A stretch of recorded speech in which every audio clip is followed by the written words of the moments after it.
அருட்பெருஞ்சோதி அருட்பெருஞ்சோதி தனிப்பெரும் கருணை அருட்பெருஞ்சோதி.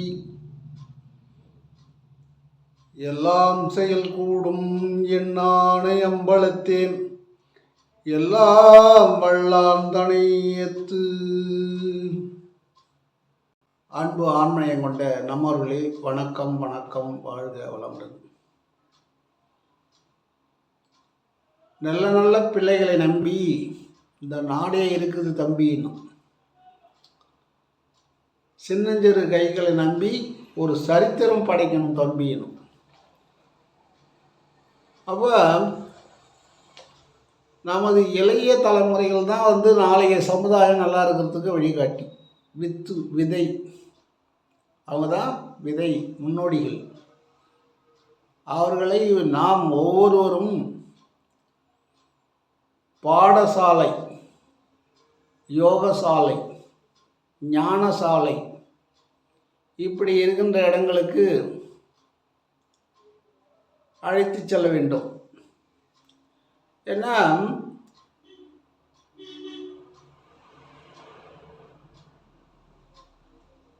மகாபாரதத்தில் பார்த்தீங்கன்னா அவங்க ஆன்மீக கல்வி தான் கற்றுக்கிறாரு. மகாபாரத காலத்திலே ஆன்மீக தான் பாடசாலை, அது மாதிரி தான் கல்வி, யோகம், ஞானம் எல்லாமே இப்படி ராஜாக்கள் காலத்துலேருந்து ஆதி காலத்தில் அப்படி தான் வந்துருக்கு. அப்படி வந்த மனிதர்கள் தவறு செய்யவில்லை. அப்படி வந்தவங்க தவறு செய்யவில்லை. எந்த பிள்ளையும் நல்ல பிள்ளைதான் மண்ணில் பிறக்கையிலே. அவன் நல்லவனாவதும் தீயவனாவதும் அன்னை வளர்ப்பதிலே. அதில் ரெண்டு கருத்து இருக்கு. அன்னை தன்னுடைய வயிற்றில் வளர்க்கும் போதே அவங்க ஆன்மீகத்தை சார்ந்தவராக இருக்க வேண்டும், தவம் செய்வராக இருக்க வேண்டும், இரக குணம் உள்ளவராக இருக்க வேண்டும். அந்த குழந்தைய வயிற்றிலே வளர்க்கின்ற பொழுது சாத்வீக உணவு உண்ண வேண்டும். அவங்க சித்தர்களுடைய நூல்களையும் வள்ளல் பெருமான் போன்ற நூல்களையும் இப்படி மகான்களுடைய சரித்திரத்தை அந்த குழந்தை வயிற்றிலே வளரும் பொழுது இவங்கள் படித்தார்களேயானால் அந்த பதிவு அந்த குழந்தையினுடைய மூளையிலே பதிவாகும். ஒரு அம்மா ஒரு குழந்தைய வயிற்றில் வச்சு வளர்த்துட்டு இருக்கிறாங்க. குழந்தை வயிற்றில் இருக்கும்போது சொல்கிறேன், அவங்க சாப்பிட்ற ஆகாரம் திருக்குறளை நல்லா படிச்சிருக்காங்க. அவங்க இந்த குழந்தை வயிற்றில் இருக்குது, ஆனால் திருக்குறளை நான் தினமும் படிச்சிருக்காங்க. அதே குழந்தை வெளியே பிறந்து ஒரு 2 வயசு 3 வயசு ஆன பிறகு திருக்குறளை பார்க்காம படிக்குது. அப்போ என்ன காரணம்? திருக்குறளை பார்க்காமலே படிக்குது. ஏன்னா 3 வயசு இருக்குதுன்னா அது எழுத்தே தெரியாது. அம்மா சொல்கிறாங்க, அகர முதல எழுத்தெல்லாம் ஆதி பகவான் முதற்றே உலகு அப்படின்னு சொன்ன உடனே அடுத்த வரியிலேருந்து அதை சொல்லிட்டு போதும். இப்படிலாம் சாதனை படிச்சிருக்காங்க. ஏன் இதை சொல்கிறேன்னா, எந்த குழந்தையும் நல்ல குழந்தை தான், எல்லாமே நல்ல குழந்தை தான். இது அன்னை வளர்ப்பது. அவங்க வெளியே வந்த பிறகு வளர்க்குறது அது வேற. வயத்தில் இருக்கும்போது சாத்வீக உணவு சாப்பிட்டு நேர்மையான உத்தமர்களுடைய வாழ்க்கையை படித்து, உத்தமர்களுடைய சரித்திரத்தை படித்து, தவத்தில் இருந்து அந்த 280 நாட்கள் சந்தோஷமான நாளாக இருக்க வேண்டும். அந்த குடும்பத்தில் அப்படி அந்த அந்த பெண்ணுக்கு அவ்வளோ சலுகை கொடுக்கணும். அது சந்தோஷம் உள்ள நாளாக இருக்கணும். அந்த 282 நாள் 300 நாள் சொல்லுவாங்க, 10 மாதம் சொல்லுவாங்க. ஒரு மாதம் 27 நாள் தான் கணக்கு.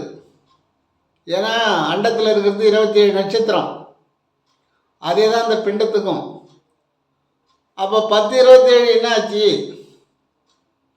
பெண் குழந்தையாக இருந்தால் 10 நாள் அதிகம், ஆண் குழந்தையாக இருந்தால் 272, பெண் குழந்தையாக இருந்தால் 282, 10 நாள் அதிகம். ஏன்னா அவங்க அன்பு உள்ளவர்கள், அன்னையிடம் அன்பை வாங்கலாம், தாயிடத்தில் அன்பை வாங்கலாம். அப்போ அந்த அன்பு உள்ளவங்களுக்கு 10 நாள் அதிகம். அம்மா என்றால் அன்பு, அப்பா என்றால் அறிவு. தந்தையிடம் அறிவை வாங்கலாம். அறிவை சொல்லிக் கொடுக்கக்கூடியவர் தந்தை, அன்பை சொல்லிக் கொடுக்கக்கூடியவர் தாய். அதான் சொன்னாங்க, எந்த குழந்தையும் நல்ல குழந்தைதான். அவன் இந்த மண்ணில் பிறக்கும் பொழுது வயிற்றிலே சொல்லிக் கொடுக்கக்கூடிய கல்வி அன்பு, அது தாய். வெளி வந்த பிறகு சொல்லக்கூடிய அறிவுரைகள் அறிவு தந்தை. தந்தை சொல்வது அறிவு, தாய் சொல்வது அன்பு. அன்புக்கும் அடைக்கம்தான் உண்டோ, அன்பே சிவம், அன்பே கடவுள், அன்பெனும் பிடியில் அகப்படும் மலையே, அன்பெனும் அணுவில் அமர்ந்த பேரொழியே, அன்பு உருவாம் பரசிவமே. அப்புறம் என்ன? அன்பெனும் அணுவில் அமர்ந்த பேரொளி இறைவன்.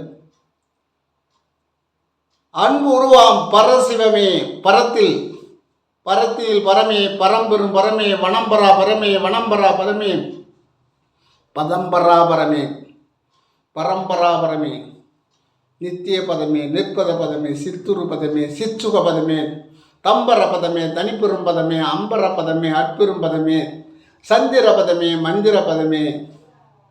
இப்படி சொல்லிட்டே ஒரு 20 வரி சொல்லுவார்.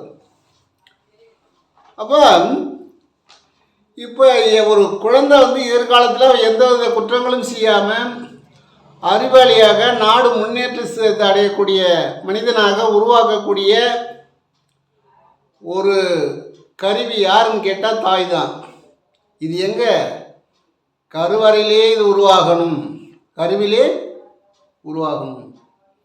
கருவில் கலந்த கனியே, கருவிலே இதை கலக்கணும். அந்த அம்மா டென்ஷனாகவே இருந்தாங்கன்னா அந்த பையன் டென்ஷனாகவே இருக்கும். அந்த அம்மா வயிற்றில் வச்சுக்கிட்டு 2 நாளைக்கு மலைஜலம் கழிக்கலன்னா அது மந்தமான குழந்தையாக பிறக்கும், மூளை வளர்ச்சி இல்லாமல். ஒரு குழந்தை வயிற்றில் இருக்கும்போது காலை மாலை அவங்க கண்டிப்பாக மலம் கழிக்கணும். சாத்விக உணவு எடுத்துக்கிட்டோம். ஏன்னா எந்த உணவை சாப்பிட்றோமோ அந்த உணவாக அந்த குழந்தை உற்பத்தியாகும். இந்த மனசில் எதை நினைக்கிறோமோ அது அந்த குழந்தைக்கு பதிவாகும். நாம் கொடிய எண்ணங்களாக இருக்கிறோம், கொடிய எண்ணம் உள்ளவராக இருக்கிறோம்னு சொன்னால் அந்த குழந்தையும் அப்படி தான் இருக்கும். ஏன்னா தாய் இடத்துல தான் 100% எல்லாத்தையும் பெறுது. இந்த உடம்பே கட்டிக்கிட்டு வருது. அந்த குட்டையில் ஓடுற மட்டைன்னு சொல்லுவாங்க. அந்த குட்டையில் ஓடுற மட்டை அப்படி தான் இருக்கும்னு சொல்லுவாங்க. ஏன்னா தாய் கொஞ்சம் நுண்ணறிவு இல்லாதவங்களாக இருந்தால் அந்த பையன் சேட்டை செய்வான். அப்போ சொல்லுவாங்க, அந்த குட்டையில் ஓடின மட்டை அது அப்படின்னும். அவங்க அம்மா ஏற்கனவே அந்த தவறு செஞ்சாங்க, அடுத்தவங்க பொருளில் அடிந்தாலும் அது என்னன்னு பார்க்க மாட்டாங்க, இரக்கம் என்பதே இருக்காது, அரக்க குணம் உள்ளவர்கள், அந்த கொட்டையில் ஓடின மட்டை அது அப்படின்னும். போடா பண்ணாடை அப்படின்னு சொல்லுவாங்க. பண்ணாடைன்னா பனை மரத்தில் இருக்கும். அது பண்ணாடை தென்னை மரத்தில் இருக்கும். தென்னை மரத்தில் அப்போ தென்னங்கல் இறக்குவாங்க, பனங்கல் இறக்குவாங்க. அதெல்லாம் மதுவுக்காக இல்லை, ஒரு போதைக்காக இல்லை. பணம் கல்கண்டு, பண வெல்லம், கருப்பட்டி ஒன்றே போதும். காலையில் ஏந்து ஒரு கருப்பட்டி சாப்பிட்டாலே போதும், எந்த நோயும் வராது. அதில் பாருங்கள், சுண்ணாம்பு போட்டாங்கன்னா பதனி, அது வெல்லம் தயாரிக்கக்கூடியது. சுண்ணாம்பு போடலைன்னா அது போதை தரக்கூடியது. அதான் பாலும் வெண்மை, கல்லும் வெண்மை, பருகி பார்த்தால் தெரியும் உண்மை. ரெண்டும் வெண்மை தான். பாலும் வெள்ளையாக தான் இருக்கும், கல்லும் வெள்ளையாக தான் இருக்கும். அப்போ அதில் கொஞ்சம் சுண்ணாம்பு கலந்தால் என்ன ஆகுது? அனுபவம் பதனியாக மாறுகிறது. அந்த பதனி இருக்கிறவர் என்ன செய்வார்? அங்கேருந்து அந்த பண்ணாடியை கொஞ்சம் கொண்டு வருவார். அந்த மட்டை கீழே இருக்கும். அந்த பண்ணாடியை வச்சு ஒரு களையத்தில் அதை வடிகட்டுவார். அதை வடிகட்டும்போது அதில் இருக்கக்கூடிய பூச்சி தூசுகள் எல்லாமே இருக்கும். அதில் வாசனைக்கு எல்லா பூச்சியும் போய் ஊந்துருக்கும். அதான் நதி மூலமும் ரிஷி மூலமும் பார்க்கக்கூடாதுன்னு. அதுபோல் அந்த பண்ணாடியில் அப்படி வச்சு ஒரு பாத்திரத்தில் வடிகட்டுவார். ஏன்னா அந்த காலத்தில் ஃபில்ட்ரு ஃபில்ட்ரு இல்லாத காலம் அது. அப்போ அப்படி வடிகட்டும் போது என்ன பண்ணுவோம் அந்த பண்ணாடைன்னு கேட்டால், நல்ல பதனியெல்லாம் உள்ள அனுப்பிடும். மேலே இருக்கிற தூசு பூச்சி அது இது தேல் பூரா கூட கிடக்கும். அதெல்லாம் அது வடிகட்டிடும். அதை வடிகட்டி மேலே எடுத்துடும். ஏன் அவங்க பண்ணாடை அப்படின்னு சொல்கிறாங்கன்னா, பண்ணாடை நல்லதை நிறுத்திக்காது. நல்லா உள்வாங்கி பாருங்க. பண்ணாடை இருக்குது, அது நல்லதை நிறுத்திக்காது, கெட்டதை மட்டுமே நிறுத்திக்கும், நல்லது உள்ளே போயிடும். அந்த பண்ணாடை அந்த பதனியை நிறுத்துமா? நிறுத்தாது. நல்ல பதனியை அது நிறுத்ததில்லை, அதை கீழே விட்டுரும். மேலே இருக்கக்கூடிய அசுத்தமான பொருட்களை தாங்கி இருக்கும். அதுக்கு தான் ஒரு பையன் ஒரு பொண்ணோ ஆனால் ஒரு தவறு செய்து ரொம்ப தவறு செய்துன்னா பெரியவங்க சொல்லுவாங்க, போடா பண்ணாடை அப்படின்வாங்க. இந்த பண்ணாடை உள்ளே எவ்வளோ ரகசியம் இருக்குதுன்னு பாருங்கள். அன்னைக்கு செக்கில் எண்ணெய் ஆடும்போது அந்த பண்ணாடையை கொண்டு வந்து தான் எண்ணெயை வடிகட்டுவாங்க. அந்த பண்ணாடை என்ன பண்ணோம், அழகாக அதில் இருக்கிற அந்த புண்ணாக்கெல்லாம் மேலே மிஞ்சிடும். நல்ல எண்ணெயை, சுத்தமான எண்ணெய் கீழே அனுப்பும். பண்ணாடை வச்சு தான் அன்றைக்கி எண்ணெய் வடிகட்டினாங்க. பண்ணாடை வச்சு தான் எல்லாமே ஃபில்ட்ரு பண்ணாங்க. ஃபில்ட்ரு இல்லாத காலத்தில் நீ எவ்வளோ சூடாக ஊற்றினா பண்ணாடை தாங்கும். ஆனால் நெருப்பு வச்சுட்டா பிடிச்சிக்கும். சூடாக ஊற்றினா தாங்கும், பிடிக்காது, நெருப்பு பிடிக்காது. அப்போ பண்ணாடை என்பது அசுத்தமான பொருள்களை தாங்கக்கூடியது. அதனால தான் போடா பண்ணாடைன்னு கிராமத்தில் நிறைய பூவும் சொல்லுவாங்க. அது கிடக்குது பண்ணாடை அப்படின்வாங்க.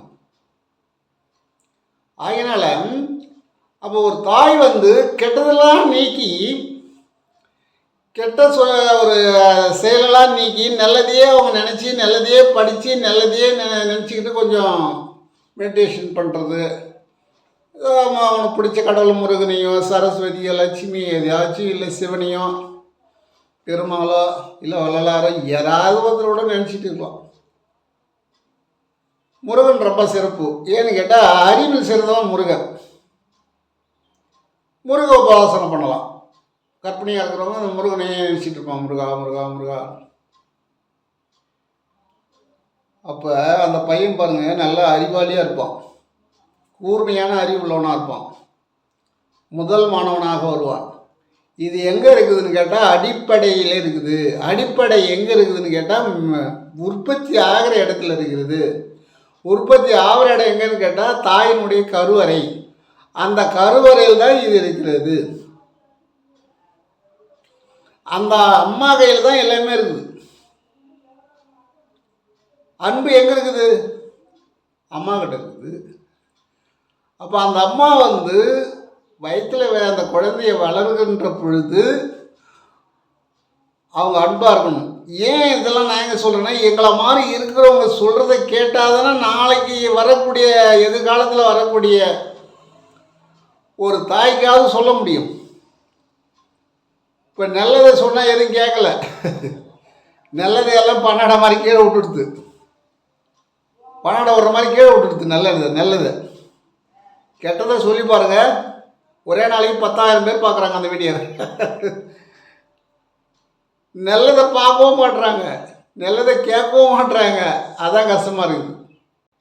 கூட நான் கடலூருக்கு போயிருந்தேன், ஒரு புத்தக கண்காட்சி மிக அருமையாக இருந்தது.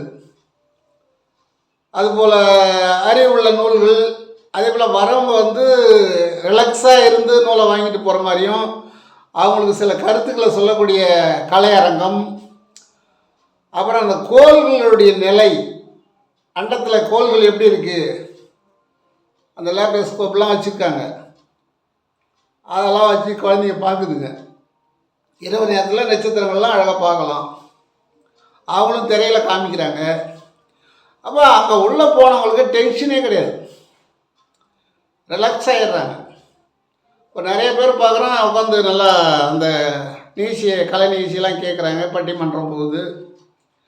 அதே போல் அதுக்கு ஏதோ ஒரு சாப்பிடக்கூடிய இதெல்லாம் கூட அங்கே தயாராகுது, கொடுக்குறாங்க, விற்கிறாங்க. அப்போ அவங்க அறிவுக்கு தூண்டக்கூடிய நூலையும் எடுத்துக்கிறாங்க, அறிவை தூண்டக்கூடியவங்களும் அங்கே பேசிக்கிட்டு இருக்காங்க. அந்த மனசு ரிலாக்ஸ் ஆகிறதுக்கும் பாடல், அவங்கவுங்களும் பிடிச்சது ஆடல் பாடல்லாம் நடக்குது. ஒவ்வொருத்தருக்கும் ஒன்று பிடிச்சிருக்கும். சில பேருக்கு இசை மட்டும் பிடிக்கும், கேட்குறாங்க. குழந்தைகள் விளையாடுறதுக்கும் செஞ்சுருக்காங்க. இதுபோல் எல்லா மாவட்டந்தோறும் செஞ்சு ரொம்ப ரொம்ப நல்லாயிருக்கும். ஏன்னா நான் வந்து நெய்வேலியில் போயிட்டு ஒரு புத்தக காட்சி பார்த்தேன் 24. நெய்வேலியில் சிதம்பரத்தில் கீழண்ட வீதி, நெய்வேலி போகலன்னா சிதம்பரத்தில் கீழண்ட வீதியில் போனோம். ஒரு கல்யாண மண்டபத்தில் போட்டிருந்தாங்க, எல்லா பேனையும் கட்டிட்டாங்க. ஏங்க பேனை இல்லைன்னா, ஆமாம் நீ வாங்குகிற புத்தகத்தில் எனக்கு என்ன கிடைக்கும், அவனுக்கு பேன் வேறு போடணுமா அப்படின்னு. சுத்தமாக சட்டப்புறம் நஞ்சு போச்சு உள்ளே போய் வரத்துக்குள்ள. அது நஞ்சாலும் பரவாயில்ல, காற்று நல்ல காற்று கிடைக்கல, மூச்சு அடைக்கிற மாதிரி இருக்குது. உள்ளே இருக்கிற ஆக்சிஜன் எல்லாம் இழுத்துட்டாங்க. வெளியே ஆக்சிஜன் வரணும், இல்லை வரத்துக்கு வழி இல்லை. ஃபேன் ஒன்றாது இழுத்து கொடுக்கும், அதுவும் கிடையாது. அப்போ ஒரு நிறைவாக ஒரு நிம்மதியாக ஒரு நூலை பார்த்து எடுக்கிறதுக்கு இல்லை. சரி இதுக்கு மேலே வேணாம், ஏன்னா வேசியும் நனைஞ்சு போச்சு, சட்டையும் நனைஞ்சு போச்சு, அதோட வேணாம், நூலே வேணான்னு வெளியே வந்துட்டோம். அப்படி தான் இருக்கணும். நான் அங்கே கடலூருக்கு போனேன், ஆனால் அங்கே அப்படி இல்லை. பிரம்மாண்டமான புத்தக கண்காட்சின்னா இப்படி தான் இருக்கும். ஒவ்வொரு ரூமுக்கும் ஒரு ஃபேன் ஓடுது, ஒவ்வொரு ரூம்லேயும் ஃபேன் போட்டுறாங்க. ஒரு புத்தகத்தை பார்க்க போகிறோன்னா அந்த இடத்துல வந்து ஒரு ஃபேன் தனியாக ஓடுது. எந்த வித ஒரு இதுவும் இல்லை, ரிலாக்ஸாக நம்ம வந்து புக்கை தேடி எடுக்கலாம். அரசாங்கம் மிக மிக மிக அருமையாக செஞ்சுருக்கு இந்த கடலூரில். மாவட்ட ஆட்சியரும் ரொம்ப ரொம்ப அருமையாக அதுக்கு ஏற்பாடு செஞ்சு எல்லாமே நல்லா செஞ்சுருக்காரு. பள்ளி மாணவர்களுக்கு மிக சிறந்த புத்தக கண்காட்சி, எங்களை மாதிரி இருக்கிறவங்களுக்கும் மிக சிறந்தது. ஏன்னா எங்களுக்கு அங்கே போய் வேர்வை வரல, டென்ஷன் ஆகலை, எதுவும் இல்லை. ரிலாக்ஸாக போனோம், புக்கெல்லாம் பார்த்தோம், அந்த கலை நிகழ்ச்சியை பார்த்தோம். ஏதோ அது நேரம் பத்தலை, அவ்வளோ நிகழ்ச்சியெலாம் இருக்குது. நான் மாலை 4 மணிக்கு போனால் இரவு 8 மணி வரைக்கும் பாதி தான் பார்க்க முடியுது. அப்போ வயசானவங்களாம் நிறைய சாயந்தர நேரத்தில் வந்து அது பார்க்குறாங்க. அது புத்தக திருவிழான்னு நினைக்கிறேன் நான், புத்தக காட்சின்னு இல்லை. அரசு புத்தக திருவிழா நடந்தது கடலூர். ஏன்னா என் வயசு இது வரைக்கும் அப்படி பார்த்த ஒரு புத்தக கண்காட்சி கடலூர் தான். ஏன்னா கடலூரில் அதிகமாக வள்ளல் பெருமான் திருவடிப்பட்ட ஊர், வள்ளல் பெருமான் உலாவிய இடங்கள் மஞ்சக்குப்பம் மைதானம், வள்ளல் பெருமான் நடமாடிய அந்த மஞ்சக்குப்பம் முழுவதும் ஆற்றங்கரை வரைக்கும் அவருடைய திருவடிப்பட்ட ஊர், அவர் அடிபட்ட ஊர். திருவடிப்பட்ட ஊர். அதில் அங்கே எந்த நிகழ்ச்சியுமே நல்லாவே நடக்குது. ஏன்னு கேட்டால் இறக்க குணம் உள்ளவங்க நடமாடிய ஊர். அங்கும் இறக்க குணம் உள்ளவங்க கோடான கோடி பேர் இருக்காங்க. ஏன்னா வள்ளல் காலத்திலே இருந்தாங்க. பூ எடுத்துக்கிட்டு இருக்காங்க. தெரியல, நமக்கு அடையாளம் தெரியல. அதனால் இப்படி ஒரு சிறந்த நூல்கள் அரசாங்கமும் இப்போ வந்து சின்ன குழந்தைங்க தான் நாளைய எதிர்கால அரசர்கள், நீதிமான்கள், ஹரிச்சந்திரன் போல் இருக்கக்கூடியவர்கள். இப்போ போயிட்டவங்க இப்போ பெரிய இளைஞர்கள் ஒன்றுமே பண்ண முடியாது. ஏன்னு கேட்டால் இவங்க அடிப்படையிலே அந்த நல்லதை கேட்கல. பன்னாட மாதிரி இவங்க என்ன பண்ணாங்க, நல்லதெல்லாம் விட்டுட்டாங்க. மேலே இருக்கிற அசுத்தத்தையே எடுத்துட்டாங்க. அந்த அசுத்தம் தான் இன்றைக்கி ரோடெல்லாம் பறந்து கிடக்குது. அது அசுத்தத்திலே இருந்ததுனால ரோடெல்லாம் குப்பை கோலமெல்லாம் போய் பறந்து கிடக்குது. குப்பை கோலத்தெல்லாம் பறந்து கிடக்குது. வீட்டை எழுந்து போச்சு, குழந்தைகள் எழுந்து போச்சு, குழந்தைகளுடைய எதிர்காலம் போச்சு, குடும்பத்தில் நிம்மதியும் போச்சு. இது என்ன காரணம் அப்படின்னா, நல்ல நல்ல பிள்ளைகள் தரக்கூடியவங்க தாய்மார்களே. இப்போது ஒரு குடும்பத்தில் ஒரு பொண்ணு கன்சீவாக இருக்குன்னா அதை அங்கே இருக்கிறவங்க சுற்றுப்புறம் அவங்கள நிம்மதியாக வச்சுக்கணும். அவங்க அப்படியே ஆனந்தமாக இருக்கிற மாதிரி வச்சுக்கணும். திருக்குறளை படிமான்னு சொல்லணும், திருவாசகம் படிமான்னு சொல்லணும். படிக்கட்டாலும் பரவாயில்ல, அப்படி பற்றி பற்றி பாரு, நீ பற்றி பற்றி பாரு, நீ படிக்கல பரவாயில்ல, அந்த எழுத்தை பாரு, அங்கே இருக்கிற உருவத்தை பாரு, திருவள்ளுவரை பாரு, திருவாசகத்தை படி, ஔவையாருடைய பாடல்களை படிக்கலாம், அந்த எழுத்தியாவது பாரு. அது மட்டும் இல்லை, ஆ கா ஞா சா ஞான்னக்கூடிய ஆரம்ப கல்வி எழுத்து, அட்டை எழுத்து, அதை படி. நீ ஆனா அவனா படிச்சுன்னு சொன்னால் அந்த குழந்தை எடுத்த உடனே அருமையாக ஆனா அவனை படிக்கும். அந்த 236 எழுத்து என்னமோ அதை படிச்சுட்டா போதும். அந்த 236 எழுத்து அதை அருமையாக படிக்கும். அது 236 224 கொஞ்சம் மாதிரியாக இருக்குது. ஏன்னா நம்ம சந்தாதாரங்களை அதை ஊக்கமாக பார்த்து கேட்பாங்க என்ன, அதுக்காக சொல்லிட்டேன். ஏன்னா நான் படித்து நாள் ஆகி போச்சு, அதனால் கொஞ்சம் இருக்கலாம். ஆனால் 200 மேல் தான், 24 34 தெரியல. அதனால ஏன் இவங்க இதெல்லாம் படித்தாங்கன்னு சொன்னால், இப்போ இங்கிலீஷ் தெரியாதுங்க, இங்கிலீஷ் அந்த ஏபிசிடின்றத பாரு, அந்த எழுத்து உத்துவது பார்த்தீங்கன்னா அவன் பதிவு பண்ணிக்குவான் உள்ளகிறாள். அது பொண்ணாக இருந்தாலும் ஆணாக இருந்தாலும் அது பதிவு பண்ணிக்கும். இப்போ பார்க்குற நிறைய அதிகாரிகள் பெண்கள் தான் இருக்காங்க. ஏன்? அவங்க தாய் தான் போற்றணும். இந்த தாய் தான் அவங்களுக்கு அன்னைக்கு அதை வயிற்றில் வளர்கிற காலத்தில் அது அவ்வளோ ஒரு நிம்மதியோடு இருந்து அந்த குழந்தைய சாப்பிட்டா வளர்த்துருக்காங்க. அவங்க ரொம்ப ஷார்ப்பாக இருக்குது. அன்றைக்கி நான் போகிறேன், ஒரு அதிகாரி வராங்க காரில். அவங்க காரில் உட்காந்துருக்காங்க. ஒருத்தர் ஓடியாந்து கதை திறந்து விடுறவர் ஆண், அங்கே உட்காந்துருக்கிறவங்க பெண். வெளியே பார்த்தா பார்க்குறேன். நாங்களாம் கூட நிற்கிறோம். அவங்கள அவ்வளோ பாதுகாப்பாக இட்டுன்னு போகிறாங்க. ஏன்?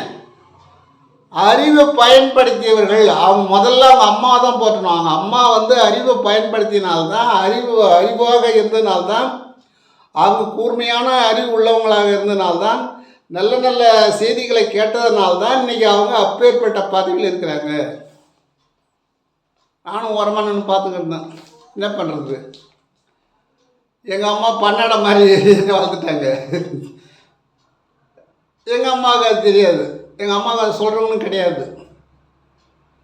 நான் படிப்பில் ஜீரோ,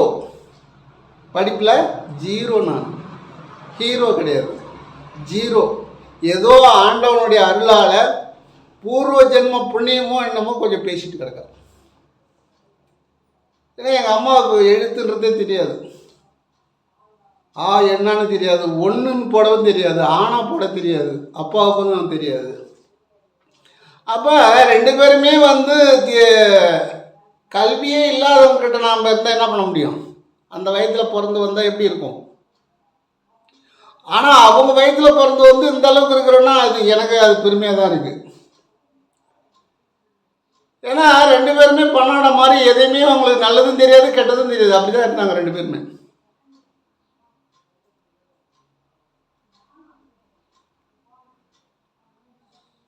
தன்னுடைய பிள்ளை இப்படி இருக்கணும்.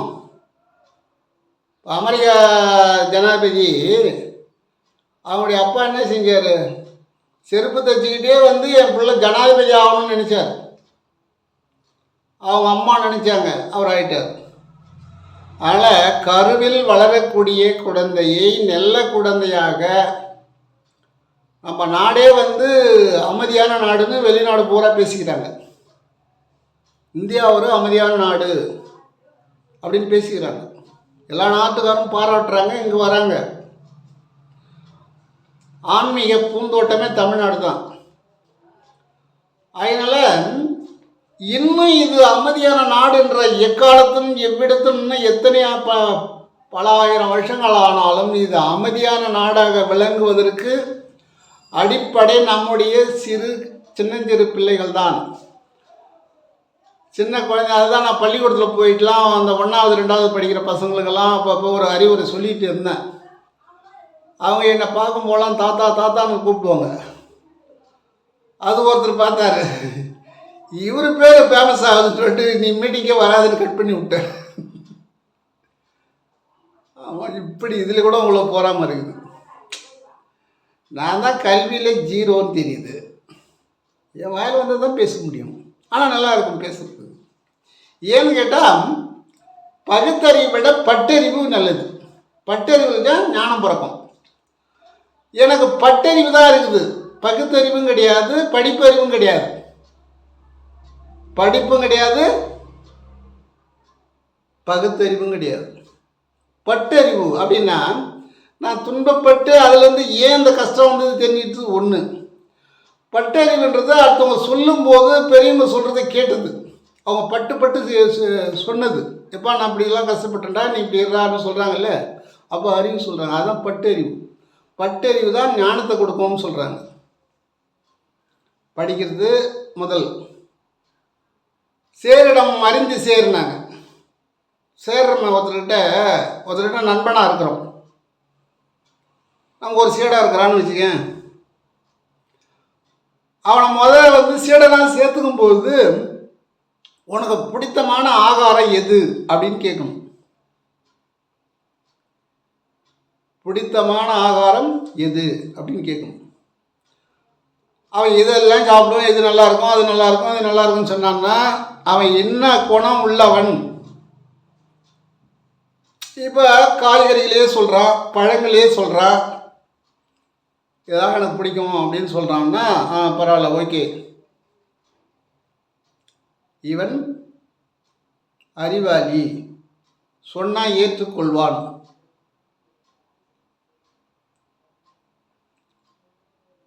அதான் சொன்னாங்க, சேரிடம் அறிந்து சேர். முதல்ல அவனுடைய குணம் நாடி, குற்றம் நாடி, அவற்றுள் மிக நாடி மிக கொள்ளல்.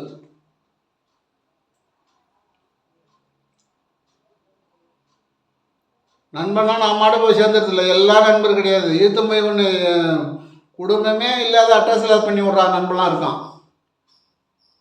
அதுதான் மகாபாரதத்தில் சகுனியும் மையமாக வச்சு நம்ம காமிச்சாங்க. துரியோதனன் பிறருக்கு இறக்கப்படாததுனால, பிறர் பொருளை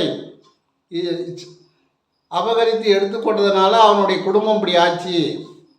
யார் பிறர் பொருளை அபகரித்து அவங்களுடைய வயிறு எரி எடுத்துக்கிட்டாலும் இப்படி தான் ஆகும் அப்படின்றது தான் மகாபாரதம். அதுதான் நான் எப்படியோ அவையாரே சொல்லிட்டாங்க, சேரிடம் அறிந்து சேர்.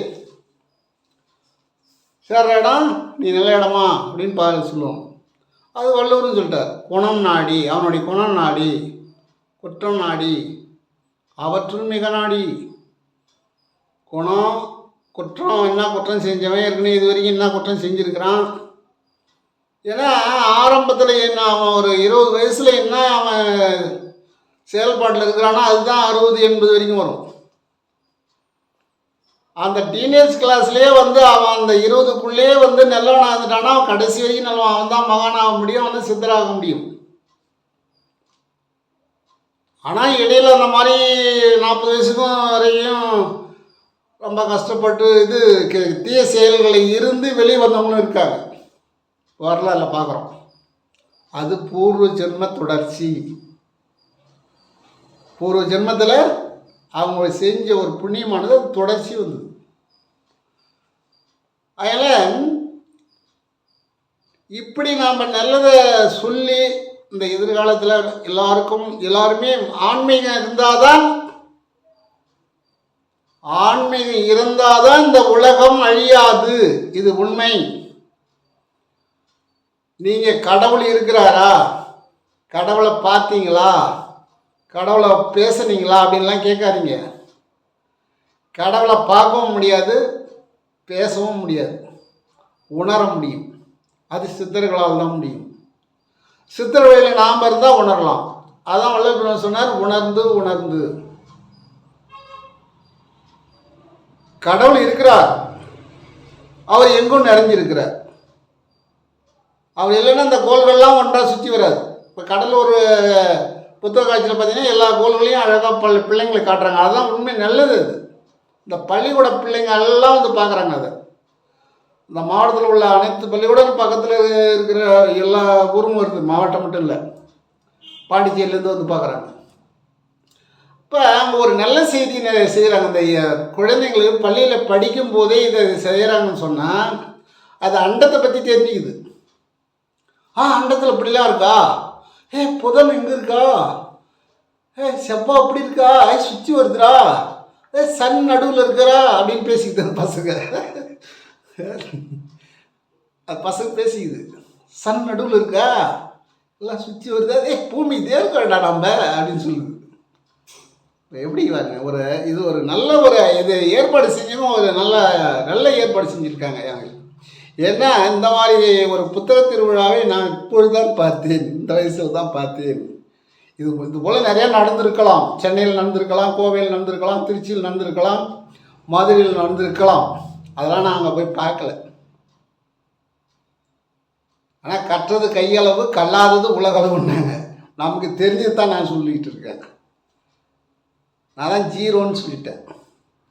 அதனால் நாமும் ஒவ்வொருவரும் இந்த நல்ல செய்திகளை பிள்ளைகளுக்கு அடுத்தவர்களுக்கு சொல்ல ஆரம்பித்தோன்னு சொன்னால் நம்முடைய வம்சம் மேலே போயிட்டே இருக்கும். நீரளவையாகுமா நீராம்பல். தண்ணி எவ்வளோ வந்தாலும் தாமரை இழப்பு மேலே போயிட்டே இருக்கும். ஏன்னா நல்லதை நினைக்கிறது நல்ல மேலே போயிட்டே இருக்கும். தவ தலைமையாகுமாம் தான் பெற்ற செல்வம். தவ தலைமையாகுமாம் தான் பெற்ற செல்வம் அப்படின்னு சொன்னார் வள்ளுவர். நூல் அளவையாகுமா நுண்ணறிவு. நூல் அளவையாகுமாம் நுண்ணறிவு. இப்போ கடலூரில் புத்தக கண்காட்சி போட்டிருக்காங்க. நிறைய நூல்கள் இருக்குது. எத்தனையோ மாவட்டத்தில் வந்திருக்கு. அந்த ஊரெல்லாம் போய் நம்மளால் வாங்க முடியாது. இப்போ இவ்வளோ செலவு பண்ணின்னு போய் வாங்க முடியாது. ஆனால் ஒரே இடத்துல எல்லா நூல்களையும் கொடுக்குறாங்க. ஏன்? நல்ல நூல்களை நீங்கள் தேர்ந்தெடுங்கள். அதில் எல்லா நூலும் இருக்குது. ஆனால் எல்லாம் நல்ல நூல் தான். இதையும் தெரிஞ்சுக்க, அதையும் தெரிஞ்சுக்க, இதை தானே நினச்சிக்கி. இப்போ அவங்க இருக்கிறாங்களே, அவங்களுக்கு அவங்க நிர்மாணமாக கூட நடந்து போவாங்க. அவங்களுக்கு அந்த கூச்சமே இருக்காது. 12 மணி நேரம் கூட அவங்க தவம் பண்ணுவாங்க. ஆனால் நிர்மாணமாகவே இருப்பாங்க. அதனால தான் அவங்க காட்டிலே இருக்கிறாங்க, வெளியில் நடமாறதில்லை. சதா இறைவனுடைய சிந்தனையிலே இருப்பாங்க.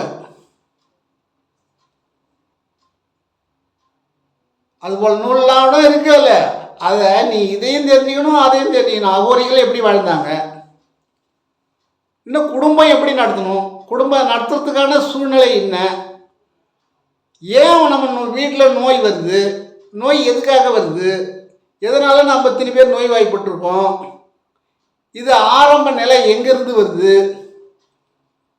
சமையல் கட்டிலேருந்து வருதா, பிறப்பிலேருந்து வருதா, இல்லை அந்த குடும்பத்திலேருந்து வருதா? இந்த நூல்லாம் அங்கே இருக்குது. அதான் சொன்னார், நூல் அளவே ஆகுமா நுண்ணறிவு. எவ்வளோ நூலை படிக்கிறியோ அந்த நூல் அளவு தான் உனக்கு நுண்ணறிவு இருக்கும். நீ எவ்வளோ தவம் பண்ணுறியோ அந்த தவத்து அளவே ஆகுமா தான் பெற்ற செல்வம். ஆனால் நீ உண்மையாக தவத்தை யாரும் சொல்லித்தர மாட்டாங்க. எல்லாம் பெரிய பெரிய மகான்லாம் இருக்காங்க. எவ்வளோ மகானும் போய் நான் சந்திச்சுட்டு வந்துட்டேன். அதெல்லாம் ஒன்றும் இல்லை, அப்படி தான், அதெல்லாம் ஒன்றும் இல்லை தான். அது சில பேர் திட்டுறாங்க. ஏன்னா எனக்கு மட்டும் என்னன்னு கேட்டால், எல்லாருமே இதை கற்றுக்கொள்ள வேண்டும்.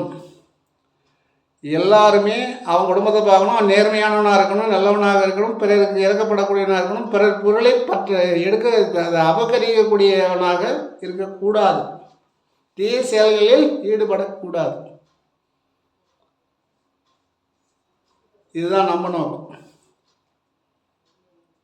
நானே ஒரு தொழில் செய்கிறேன்னு சொன்னால் எனக்கு கூலி மட்டும் கிடைச்சா போதும் செய்யணும்.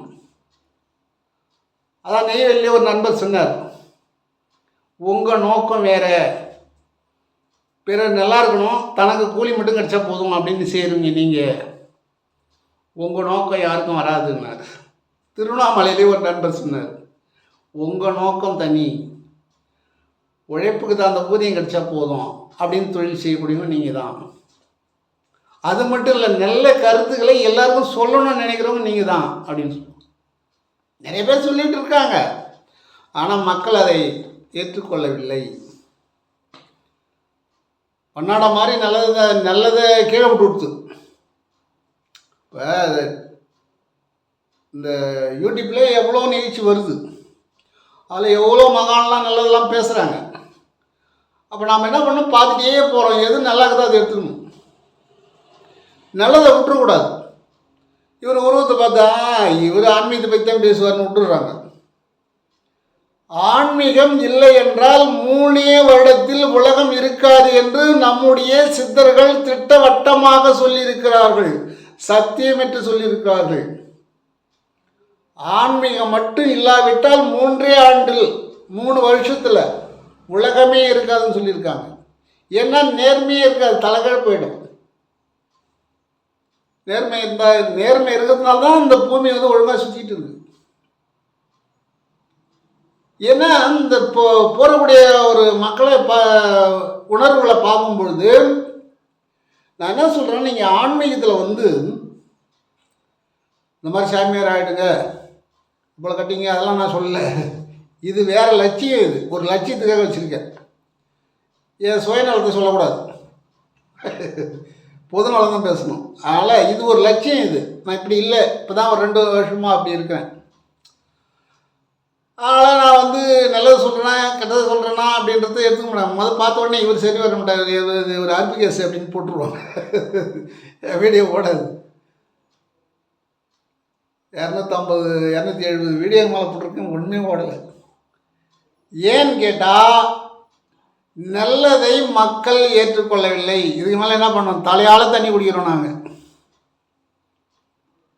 ஒரு தாய் சொல்லுவாங்க ஒரு பையன்கிட்ட, பையா அவனுக்கு தலையால் தண்ணி குடிச்சு உடனே பள்ளிக்கூடம் அனுப்பிட்டான், போய் 2 வார்த்தை கற்றுன்னு இருந்தா நீ நல்லா இருந்துருக்கலாம்டா, இது நல்லது இது கெட்டது, இது நல்லதுன்னு உனக்கு தெரிஞ்சிருக்கண்டா, தலையால் தண்ணி குடிச்சுட்டா, கேட்டேன்டா கேட்கவே இல்லையாடாப்பா அப்படின்னு கடைசி காலத்தில் சொல்லுவாங்க.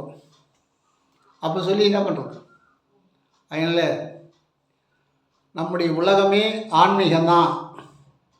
ஆன்மீகம்தான் இந்த உலகம், கோள்கள் ஒழுங்காக இயங்கிக் கொண்டிருக்கிறது. எல்லா கோள்களை விட மிக மிக ஆற்றல் உள்ள கோள் பூமி, சூரியன். சூரிய குடும்பத்தில் இந்த 9 கோள்களுக்கு தனி மரியாதை, அதிலே பூமிக்கு தனி மரியாதை. இதெல்லாம் பார்த்தா அந்த புத்தக கண்காட்சியில் காமிக்கிறாங்க. இதை குழந்தைகள்லாம் போய் பார்க்கணும், நல்லது. எனக்கிட்ட போய் பார்க்கணும். நம்ம எதுக்கோ ஒரு 1000 2000 செலவு பண்ணுறோம், இதுக்கு ஒரு 1000 ரூபா செலவு பண்ணால் அறிவு மேம்படும், குழந்தைகளுடைய அறிவு மேம்படும், அறிவு வளர்ச்சி உண்டாகும் என்று சொல்லி, எதிர்காலம் நம்முடைய இளைஞர் கையிலேயே இருக்கிறது என்று சொல்லி நிறைவு செய்கிறேன். அருட்பெருஞ்சோதி அருட்பெருஞ்சோதி தனிப்பெரும் கருணை அருட்பெருஞ்சோதி.